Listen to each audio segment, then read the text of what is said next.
Today's speaker, Donna Pedace, as we mentioned before, has set up presentations all over the country, as well as here in New Mexico several times. She's donated her skills in doing that to several of our authors, and gives a lot of good advice on things you should keep in mind when you're getting ready to set up presentations for marketing your books. Without further ado, Donna.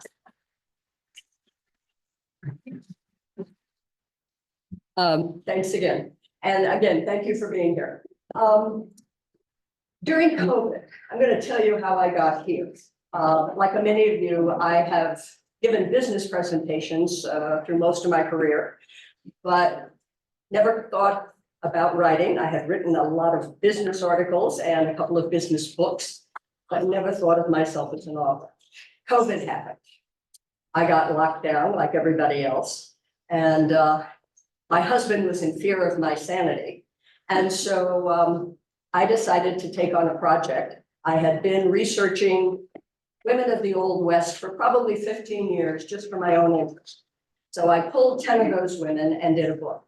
I told my husband, I'm going to sell 50 copies to family and friends, but it's going to keep me sane. It'll give me something to do during COVID. Got time for editing. My editor started. He ended up in hospital for 9 months, almost died. I thought COVID was going to be over. I just threw the book over the wall to Amazon because I figured I was going to get back to my real life. Things happened. Took a lot longer than that. But in the course of doing that book and putting it out, I had done no marketing. I sent a note to about 50 friends, and I put one notice on Facebook. And about 2 weeks after the book came out, I got a call from a historical group associated with a museum in Arizona. And they said, will you come and talk to us about your book? I needed a trip, so I thought, why not? And that was the start of this. My husband says that my phone number is on every bathroom wall in the state. I'm not sure. But I've given, well, now over 100 presentations about that book in Texas, Arizona, and New Mexico primarily. I've done radio interviews in England, Germany, France, a few TV interviews around and about, and then as I have traveled, some other presentations about that book, a book about which I am proud of the information, not the quality of the writing.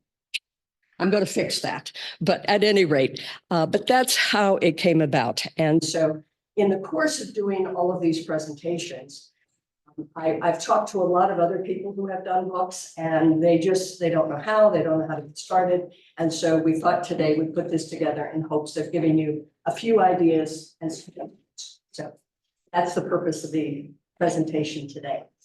Next. Why are you going to do a presentation? Maybe you like to talk, maybe you don't, but I'll bet you want to sell your books. So we're going to generate sales.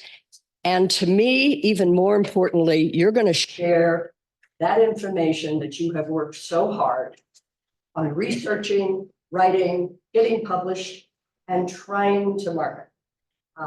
That's the bottom line for me, but it's a twofold thing. Sales, certainly, but sharing that work that you have put so much time and effort into. Where are you going to give presentations? And I will mention, I do only nonfiction. I've done a lot of magazine articles in addition to the books, but I just do nonfiction. So personal experience will be in that area, but I'll give you some other ideas as well. You can give a talk in front of a group like this, radio, TV, do social media. There's all sorts of options there, far more than I even want to think about, frankly. But you can do blogs, you can do podcasts, lots of options. Next. The types of presentations, probably the most common for writers to think about is to do a book reading. I have never done a book reading and I never will do a book reading, but that's me. Not a comfortable venue for me. It doesn't interest me to do that, but it's the most common. Book signings. If your book is really popular, if you're really well known, there are authors who go, they don't do a reading, they just do book signings. People buy it, they sign the book and chat with them for a few minutes. And then talking about the book or the characters or the topic of the book. That's what I do personally. Next.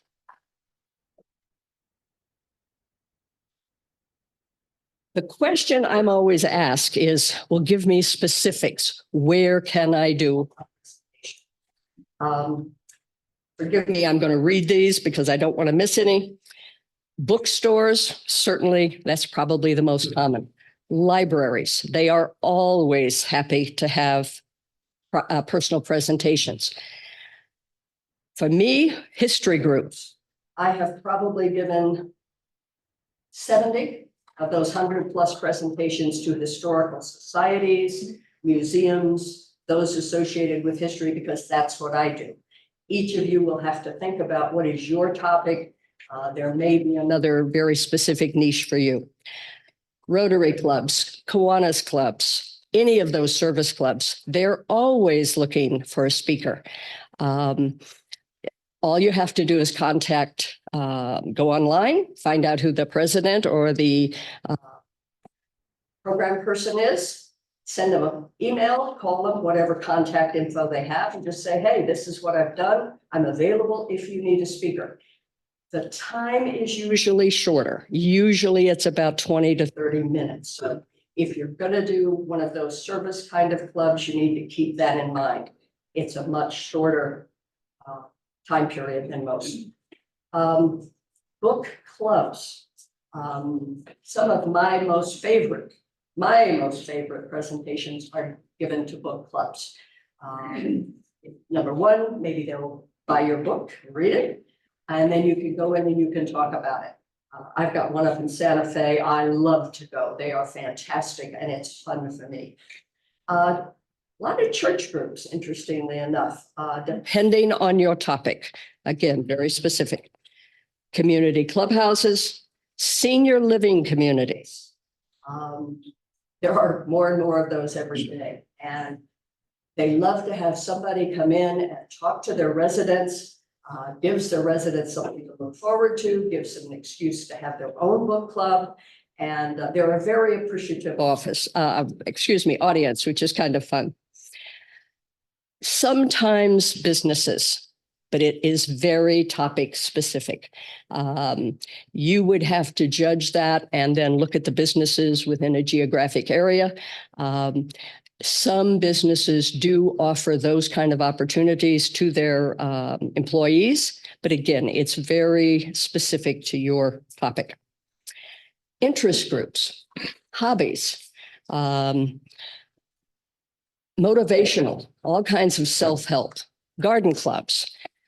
Again, what is your topic? When she was talking earlier about the environmental group, books, the gal on Zoom, I can think of 10 different garden clubs right now who would love to have her come talk about that.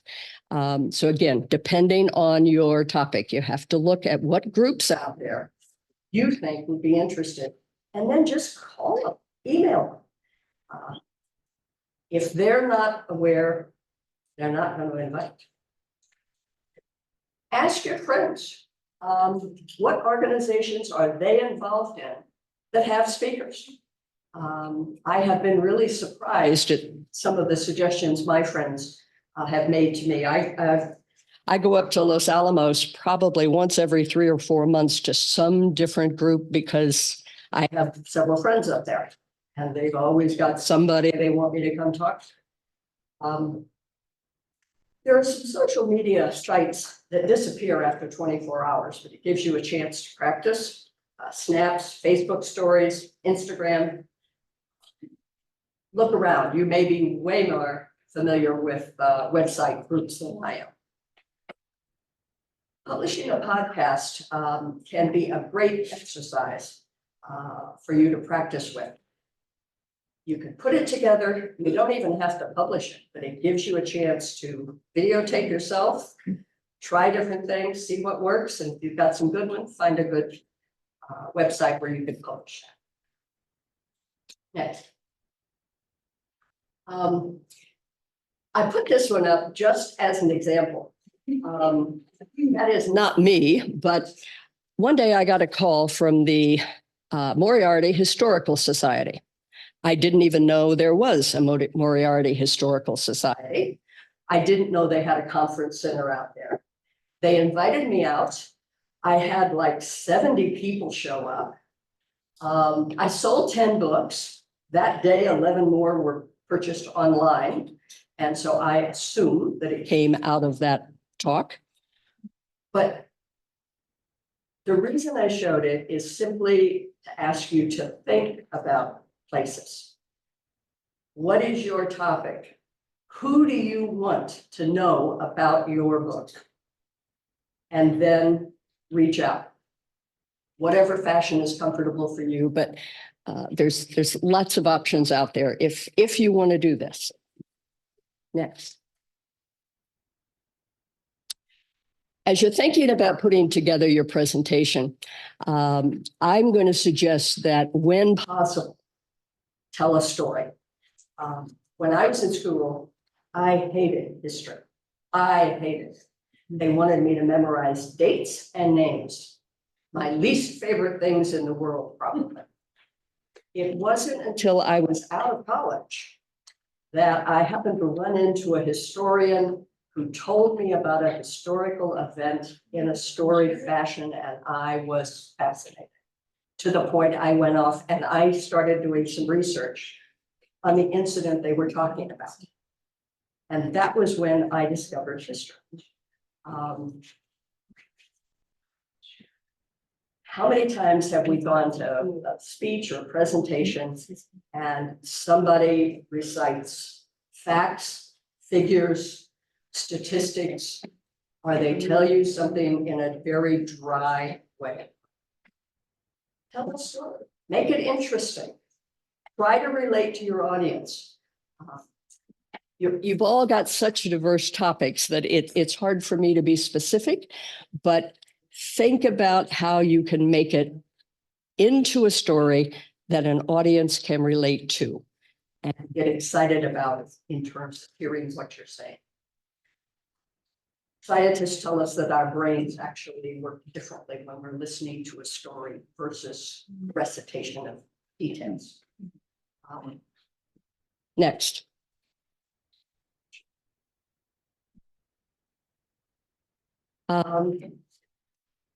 Get inspiration from others. We've all heard how many speakers in our life. Who's been good?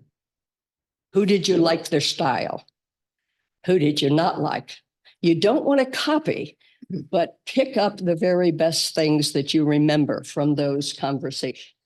Did they make eye contact? Did they move if it's a venue where they can move? Did they relate it in a way that you liked? Think about those things as you begin to put your presentation together. If you're giving a talk, generally that audience is going to be, you're all very diverse. When I go to a history group, my people are interested in history. So I know that. And I can frame my presentation in that context. Today, I'm trying to make it as diverse as I can because I'm not quite sure what you need or what you want to hear. But when you're invited to speak somewhere, think about that audience. What do they want? What do they need? Why have they given up their valuable time to come and hear you today? So what can you give them for that? Next. Next. I think anybody who's written, you know about outlines, so this is nothing new. But for a presentation, you're going to have a specific time frame. And whether that's 20 minutes or whether that's an hour, you've got to get your best ideas in there. So start putting together your outline. What is it you want to cover? What is it you think they want to hear about? The introduction, the plot summary, characters, if it's fiction or nonfiction for that matter. Your analysis, your conclusion. Are you bringing that someplace? And plan your presentation so it's going to be comfortable for you, your personality. I am not a funny person. I don't try to do jokes because they fall flat. And so I know that about myself. And so I'm really careful to avoid that kind of thing. Some people can stand up and they are wonderful, adding a lot of humor in. It fits their personality. So you need to think about who you are. What can you do comfortably? Because if you're not comfortable, that's going to come through too.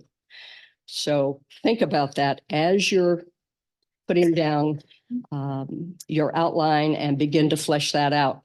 I don't know about you, my outline's usually this big and I have to bring it down to here. So put in those ideas, but then start fitting it into what your event is going to be.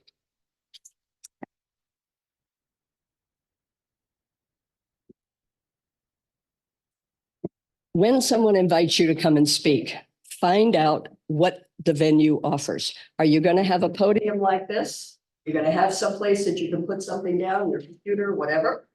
Are you going to be on an open stage? Are you going to have a fixed mic? Are you going to have a handheld, maybe a lavalier? Find out in advance. And then think about that. Are you comfortable moving around? I am much more comfortable moving around. This is hard for me to stand here with this mic. But find out what the options are. And then if it's going to be something that you're not comfortable with and that you've never done before, play act at home, practice that. All right, I've got to stand still. Get in front of a mirror and talk and see how that works for you until you can get into that comfort zone. You need to have some sort of a brief bio, and that's me speaking about the brief. When I go to a talk, I hate it when somebody gets up and they've got a 3-page bio and they're reading all this to me. If I want to know more, I'll go look it up. But have a brief bio that you can send to the presenter in advance so that they can introduce you. Usually that happens, not often, but usually that happens. And so have that ready in advance when you get an invitation. And again, this is me speaking. Other people do it differently. But if someone is doing an introduction or if I'm doing my own, I try to frame it towards my topic rather than myself. If you're doing a memoir, that's different. It's about you. Otherwise, most people are there to hear about the book. And again, if the book is a memoir, that's a different thing. But otherwise, I try to frame it towards why I wrote this particular book, what it's about, and why it might be of interest. Next. Learning about your audience comes back to what I was saying in terms of who are you going to talk to? If you're going to talk to a business group down at Meta, a bunch of tech people, or you're going to talk to one of my history groups, very different audience. Why are they there? Were they forced to be there? If it's a business group or a Rotary group, they're there because they got to be there every day. What do you think they want to hear from you? For me, it's easy because it's almost always history related. I talk at history groups, museums, those kinds of things. So it's pretty easy for me. But if you have a different kind of a book, a different topic, why are they there? So what are they going to want to hear from you? If you've got a motivational book, what kind of group is it? Is it our motorcyclists who are out for fun, or Is it a group that it needs to relate it to their work in some fashion, or to their faith, or to some other person, purpose in their life? So find out who your audience is, how they're going to be there. Try to meet their need. I wrote exercise and self-indulgence. I think we all need to be careful. We love our book. We love the subject matter. That's why we wrote it. And so it's very easy to get tied up in what I want to share versus maybe what you want to hear. So just again, think about that as you're preparing. When you make a mistake, nobody cares but you. Every speaker makes mistakes. Stuff happens. Last night, I told somebody my laptop, my on-off switch went on the fritz this week. So I went out Thursday and I bought a new laptop to bring with me this morning because it's hard for me to see that screen. I didn't have time to set it up. I was going to do it this weekend. Well, this morning, my off and on switch just quit. Wasn't an option. So I printed out a hard copy so I can see it because I can't read that screen. Stuff happens. I went to a presentation where I was on stage moving around, and at home I don't wear shoes. I wear these Korean slipper things. Well, that's what I got in the car with, and that's what I went to the presentation with. So I'm running around up that stage, mortified at myself. But I just tried to pretend that that's my normal footwear, and I went with it. So stuff happens. There's always something. Sometimes the mic just doesn't work and you have to yell. That happens. So be prepared. You try not to apologize about it. Sometimes you explain about it. At the end of my presentation, when I did my questions and answers, one man in the back said, "What the hell kind of shoes have you got on?" So I took the opportunity to explain about my wonderful Korean slippers. But you just have to get on with it. The audience normally doesn't have intention. They don't know. They think that that's what you plan to do, whatever the mistake was. So, but be prepared for hiccups along the way. How will I look? And I'm going to take a minute for this. I've put down, I know this is insulting, hair combed, clothes tidy. You smile at your audience. You're looking at your audience. Are you looking down all the time? Do you look bored?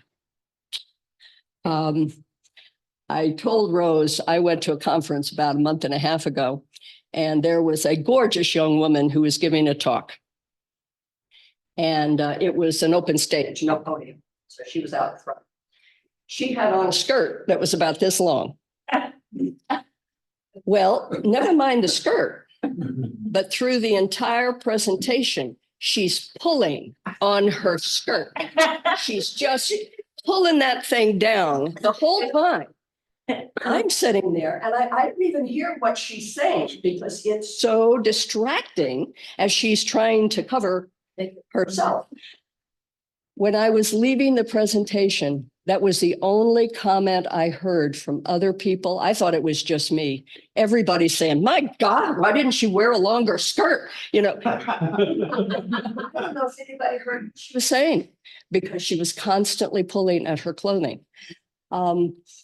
A lot of people say, you know, dress to look really sharp. I don't look at it that way. I dress so that I'm comfortable, that I don't want to think about my clothes. I don't want to worry about, am I really haggard today? I may be, but I don't want to think about it. I'm coming looking as well as I can. I think that comfort zone for people giving presentations is really important. And it doesn't matter if we're talking about our hair, our clothes, the kind of presentation, the way we're doing it, we need to get comfortable with that so that when we share whatever we're talking about, the audience can at least pay attention to what we're saying. So I think that's very important. How will I sound? Will I be clear? Will I enunciate? So often, many of us in public or in private have a soft voice, and it's really hard to hear. Maybe we mumble a little bit. But when you're in front of a group, you need to try to be as clear as possible so that a variety of people can hear you. If we look at this audience, like myself, hearing may not be as good as it was when I was 20 years old. So try to enunciate as clearly as you can and that's why I was playing with the mic. I wanted you to be able to hear me. So try to do that. Yeah. My title up there, practice, practice, practice. I had 3 slides in here that said that. I took the other 2 out. I didn't want to insult you too badly, but it's really important. Maybe you want to ask if you belong to a book club, ask them, can I come and talk to you? Let me practice in front of friends who maybe will not be too cruel to me. Practice in front of a mirror. Know your topic pretty well. This is a personal thing. I mentioned that I don't do readings. I hate readings. When somebody comes in, join a Toastmasters club for public speaking. If using a microphone, practice keeping it close, not too close to your mouth. That turns me off so fast. And so practice, know your presentation. You can change the flow as you go, but generally know what you're going to say. I know there are people who always read. That's their style. That's fine. They will lose my attention. I'm just speaking personally, but just something to think about.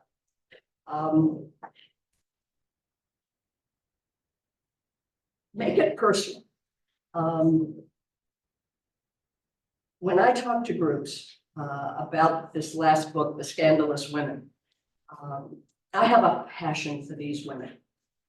Talking about those women is so easy for me. We could be sitting at my kitchen table talking because I love those women. They led amazing lives. And so it's really easy for me to share that enthusiasm and that passion about those women. Whatever your topic might be, I have to assume that you are really passionate about it, or you wouldn't have taken all the time and effort to write the book. Share that with your audience. Let them know you're enthusiastic about it. Even if it's a sad topic. I know a lot of people with memoirs, they're talking about family and tough stuff. Share that, let your audience know.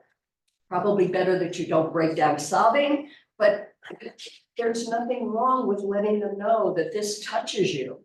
And that's why you did all this work. Personalize it, let them know what it means to you. I think it'll help them better connect with whatever character or person or topic it might be. I think it's very important. If appropriate, for me, it's always appropriate, but for many of you, I know it won't be. Use visuals. Again, I do history. Probably the biggest compliment that I have received about that book, The Scandalous Women, is my photographs. I worked for months getting those photographs because I wanted people to connect with those women. I wanted them to see what kind of women they were, what their conditions were as best I could. That doesn't apply to all books, maybe not most, but if it applies for yours, take that little extra effort and give a visual. Even if you're doing statistics, show the statistics. If you're doing a sports book, show that. That's tough work out there.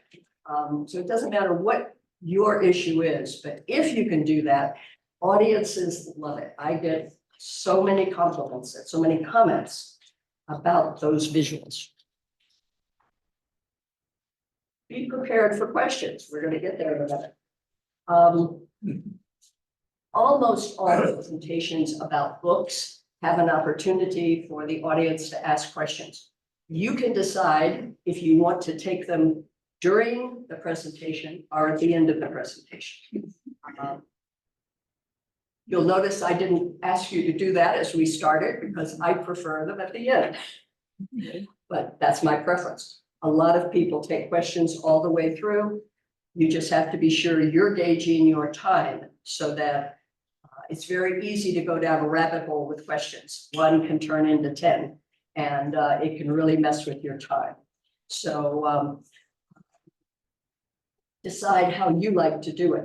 I would suggest thinking about your presentation and thinking about the kind of topics people might ask you. Be prepared to answer those questions. If someone asks you a question and you don't know the answer, when it's appropriate, tell them you'll get back to you.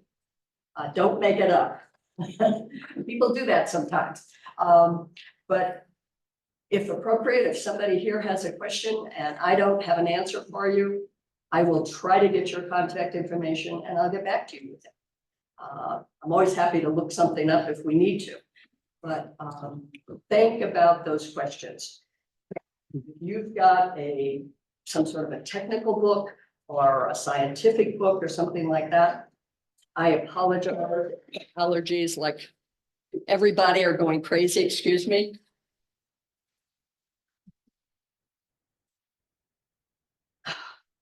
We love New Mexico, but